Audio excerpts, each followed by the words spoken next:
sommaire d'Equinix, le podcast, les enjeux de l'interconnexion. Comment s'y préparer? Pourquoi les entreprises doivent-elles aujourd'hui déployer des réseaux sécurisés, regrouper leurs données et réunir tous leurs écosystèmes, leurs partenaires au sein de data centers? Toutes les réponses en compagnie d'un expert, Thierry Ischia de l'Institut Mines Telecom Business School. Bonjour à tous et bienvenue dans le podcast d'Equinix, l'outil de vulgarisation et de transformation numérique. Pour ce deuxième épisode, nous allons mettre en lumière les enjeux de l'interconnexion et pour nous en parler, nous recevons un expert, Thierry Ischia. Bonjour Thierry. Bonjour Fabien, ravi d'être avec vous aujourd'hui. Thierry, vous êtes professeur de stratégie à l'Institut Mines Telecom Business School. L'interconnexion est l'un des thèmes privilégiés. Pouvez-vous nous expliquer en préambule ce que c'est que ce principe d'interconnexion ? Bien sûr, Fabien. Alors, ce qu'il faut savoir, ce que doivent savoir nos auditeurs, c'est que l'interconnexion, c'est quelque chose qui a toujours existé, en fait. Prenez l'exemple, par exemple, simple sur lequel je vais revenir rapidement, celui du transport aérien de passagers. Le fret est aussi concerné, mais grosso modo, vous avez des aéroports régionaux, nationaux, qui vous donnent accès à des hubs internationaux et qui vous permettent de voyager à l'international. Donc si on garde simplement cet exemple du transport aérien, mais c'est également vrai du transport terrestre, on pourrait dire que finalement l'interconnexion, ça consiste à regrouper, fédérer et partager un certain nombre de ressources, en l'espèce des data, dans le cas qui nous intéresse, via des infrastructures virtualisées.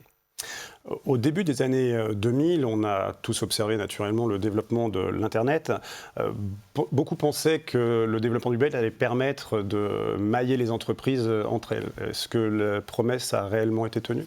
Non, elle n'a pas été tenue, mais pour un certain nombre de raisons que l'on connaît. C'est qu'effectivement, on parle de l'Internet public. Et donc l'Internet public a des qualités, mais aussi un certain nombre de défauts. Parmi ces défauts, c'est le premier auquel on pensera, ça va être bien sûr, parce qu'il est public, des problèmes de sécurité qui sont connus et de notoriété et qui sont patents, réels. Le deuxième problème qu'on pourrait évoquer également, Fabien, c'est que il y a un problème de performance. Si vous êtes sur une autoroute qui est ouverte à tout le monde, vous risquez d'avoir des problèmes de congestion. Et donc, effectivement, c'est un autre problème qui vient se poser. Et puis, je dirais le troisième, qui est aussi classique, malheureusement, c'est ce qu'on appelle des problèmes d'interopérabilité. C'est-à-dire, quand vous travaillez avec plusieurs acteurs au sein d'un écosystème et que vous devez partager, échanger vos données, si votre partenaire qui est à Londres a une infrastructure qui ne permet pas d'échanger les données avec le partenaire qui est à Madrid, on touche vite du doigt les limites de l'Internet public. Et donc, ça appelle des solutions dédiées qui reposent sur de l'interconnexion. Donc, ce que vous décrivez là, en fait, implique de mettre en place des tunnels sécurisés pour assurer donc, la sécurité de ces échanges et de ces données. Comment ça marche réellement ? Encore une fois, si on revient à l'Internet public, ce qu'on voit généralement lorsqu'on avait affaire à du partage et de l'échange d'informations, c'était qu'en fait, on voyait vite se préfigurer une infrastructure très, très centralisée, avec des flux, comme c'est illustré sur l'infographie ici présente, qui remontent dans un sens et donc qui posent un certain nombre de problèmes, d'autant qu'encore une fois, on est sur du web public et donc avec tous les risques que cela comporte. Et donc l'intérêt effectivement de switcher sur des solutions d'interco dédiées, c'est précisément ça permet de s'affranchir des problèmes que j'évoquais. Et puis, comme c'est indiqué sous votre infographie, on a un réseau qui est beaucoup plus distribué, c'est intéressant. Et on voit que finalement, sur les différentes zones géographiques que l'on a sur cette infographie, tous les acteurs sont regroupés et peuvent partager et mutualiser un certain nombre de ressources qui va dans le sens d'une meilleure efficacité. Alors une question assez candide, déployer ces réseaux sécurisés au sein de bâtiments data centers, donc pour gérer ces données avec ses partenaires, ça a un coût.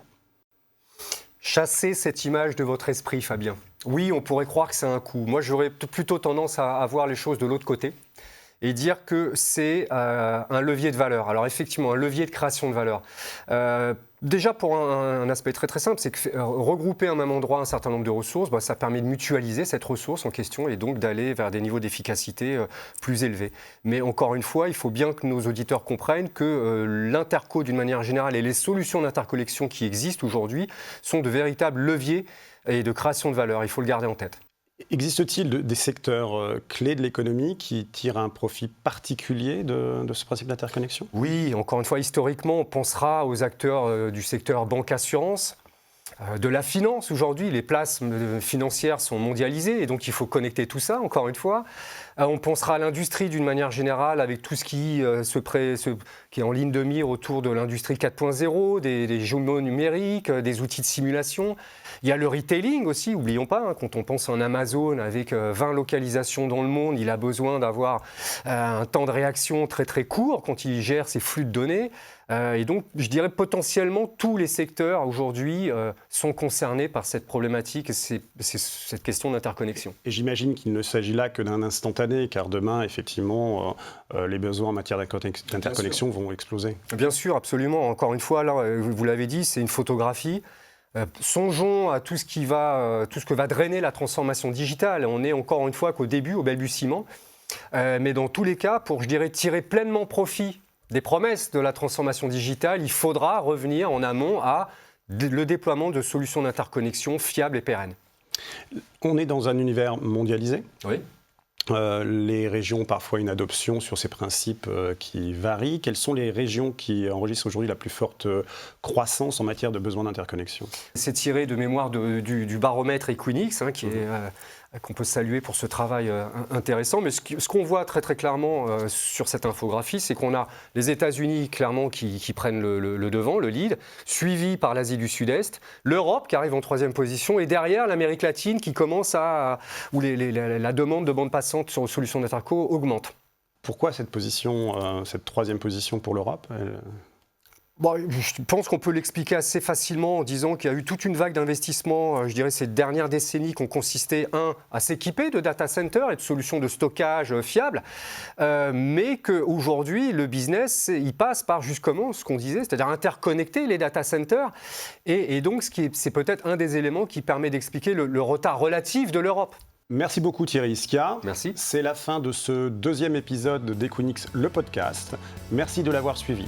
Je vous donne rendez-vous très prochainement pour tout savoir sur les enjeux de la transformation numérique. À bientôt.